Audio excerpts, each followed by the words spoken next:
What should the world know about Matt? Well, I was born without any arms, and I make a living shooting a bow. That's basically it in short.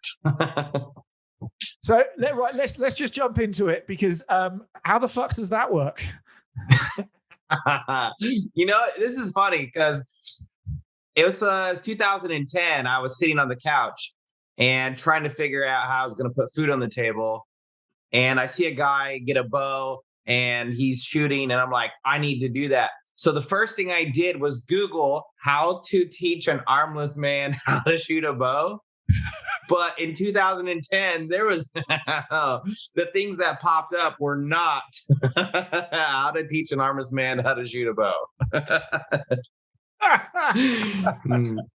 There's a friend of mine who's a bushcraft instructor, and he says if you put bushcraft into Google, you can click the normal search, but then you can click random search.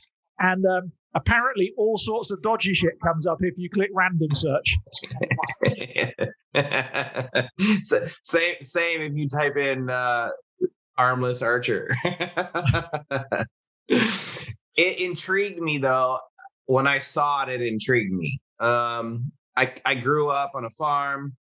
I have 8 brothers and sisters, and my dad was the primary breadwinner. So we hunted a lot when I was little.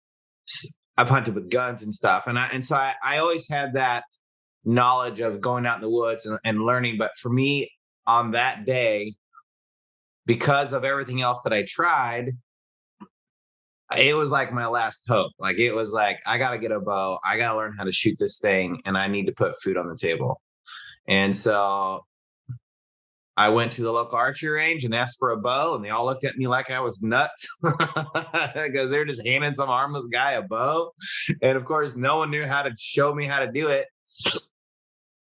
So I pretended I had arms. In my head, I hold the bow with my right foot, just like somebody would with their right arm. And they draw their bow back with their left arm. I would use my right shoulder. And by doing that, I was able to actually teach myself within 2 weeks how to accurately shoot a bow enough that I could go in the woods and harvest a deer, actually. No way! So you're taking it out of the woods and going for some whitetails, or what's the thing? Yeah. So this is what's amazing about Iowa, and one of the reasons why I love it. Deer here are really big. Whitetail deer are big.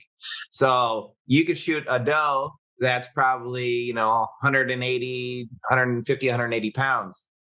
And your tag is like $12. That's a lot of meat for $12.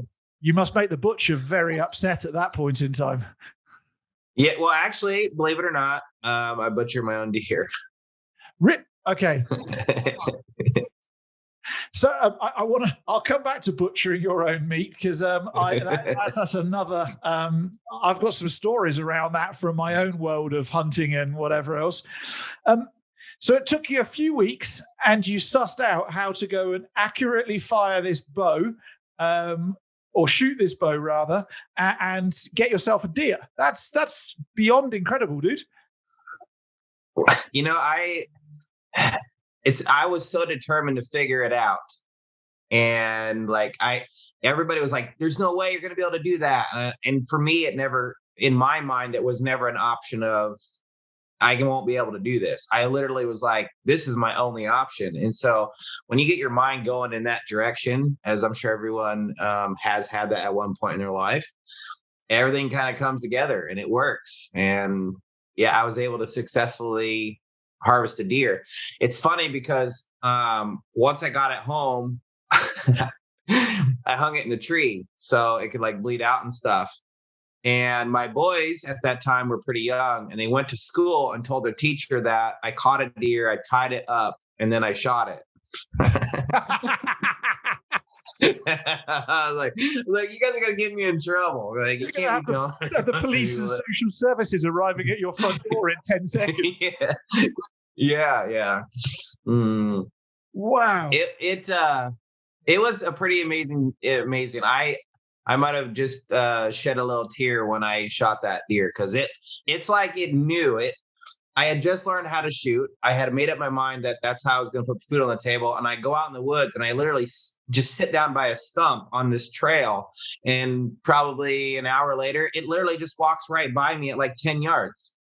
No. Like, yeah. And I'm like, there it is. So like, I'm sitting on the ground and I'm drawing my bow and it's like looking at me and not even running off. I'm like, it's probably like, how's the guy with that arm pulling back a bow? It's probably what the deer, it was probably what the deer was thinking. It's interesting. It was amazing.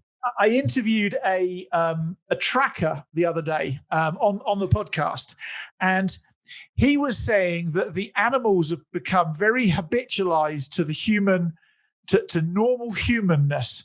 So he was saying, if you're tracking a deer and come across the deer, don't stop, carry on walking. Because when you stop, they feel threatened. If you carry on walking, they're like, oh, that's cool.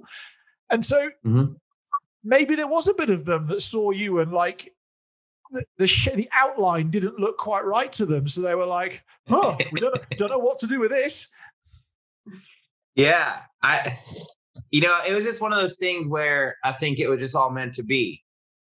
And that fueled everything that drove me to where I'm at today. Like I was like, I can do this. This is what I'm doing. I found my Michael Jordan moment, as I say. Hell yeah.